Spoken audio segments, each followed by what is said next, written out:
So what about this one? Because now we want to link body language to this concept of what we call rapport. Okay, so what do you notice about them in terms of their body language? They're exactly the same. So here's the thing about rapport. So what is rapport?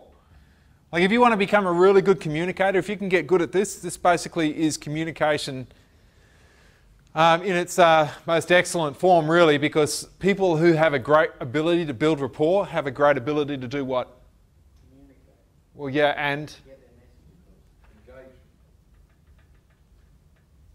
lead and influence people. So salespeople, who are very good salespeople, are trained specifically in how to build rapport. Okay? Why? Because when you have rapport with someone, what does that mean? It's harder for them to say no. Well, it is, because rapport is built on two foundations. One is trust and respect. They are the foundations to rapport. What do you think we mean by that?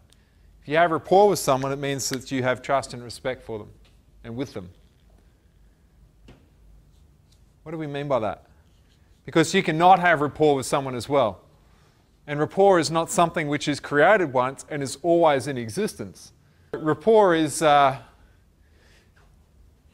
basically the process of what we call your ability to match and mirror. So what are we matching and mirroring? Their poses, their body language, their tone of voice, even some of the words that they may choose to use. Okay? Now, if you don't have any trust or respect for that individual, do you even bother trying to build rapport with them? You don't, do you? I mean, there might be people that you know who you have a distinct values clash with that you don't even bother going there. You just say, and you may ignore them, you're not interacting with them, and even if they interact with you, what do you make sure you don't do? Exactly, you don't make eye contact, and you do everything you can to actually stop rapport from being created. Does that make sense? Like, we do this unconsciously. However, we can actually very consciously do this as well. Okay? Now, if you're trying to influence people, if you're trying to build relationships with people, it's a good idea to be aware of consciously how you're doing this. So we can tell that they're in rapport because they're basically matched in everything that they're doing in terms of their body language. They basically look exactly the same, even wearing the same shorts. Obviously, they got the jersey on. Okay. But what do we mean by matching and mirroring? Okay, looking at their body language, matching that tone of voice, choice of words. Okay. Now, we said that we do this unconsciously. If we're going to consciously do this, it means matching and mirroring them. So it basically means that we follow what the other person does. So you notice what the other party is doing, and then you match and mirror them. So how do we do that?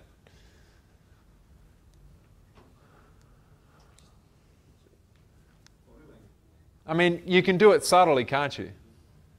But I mean, if you're standing next to someone and they're chatting to you and they happen to change their stance, and you change your stance to do exactly the same, and then you notice that they do this, and so you do exactly the same thing, is that going to work?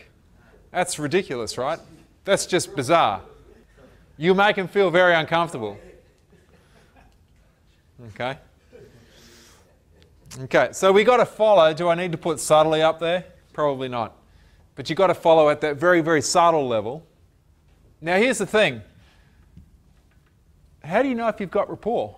Most people, when they're talking about this, they go, okay, so I've got to follow them. How do I know if I have rapport? Well, what works is that if me following them, I feel like I've got rapport, it feels like the conversation is flowing, I feel comfortable in this environment with this person, so therefore I will start leading. That means I will change something in my body language, or perhaps my tone of voice, or the conversation. Could be any one of those three things. And then what do? They follow.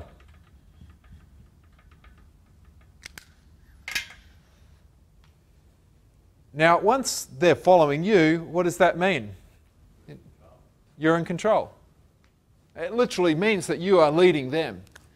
Now, salespeople who are very good with this, that's why you never feel like you're being pushed into buying something. Yeah, and some salespeople who don't understand this, they do that. They go straight to trying to make a sale, and what happens? You resist because there is no relationship, there is no rapport. Okay? Now that's not the most interesting thing.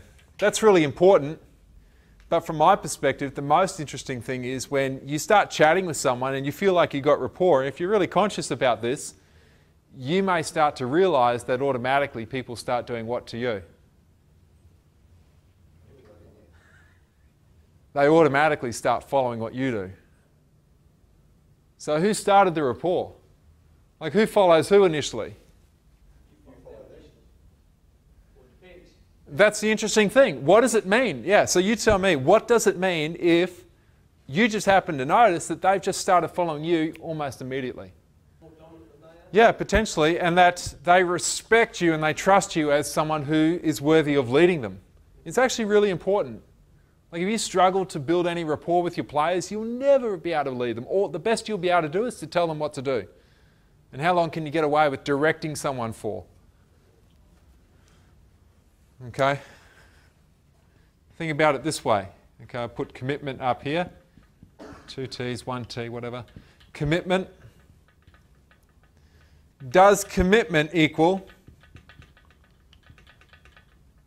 compliance? What do you think? Does compliance equal commitment? That means just because someone does what you say doesn't mean that they're committed. Definitely not, you know. So commitment does not equal compliance. Compliance does not equal commitment. So someone can do what you want them to do, but it's not engagement. It goes back to what we were talking about before. They're not truly engaged in what it is that you're asking them to do. And so therefore, the level of effort they put in, well, yeah, minimal, right? Could be. What happens if that's the way that you go about doing your coaching over the space of a whole season? What happens? And player retention? Maybe a bit of a struggle.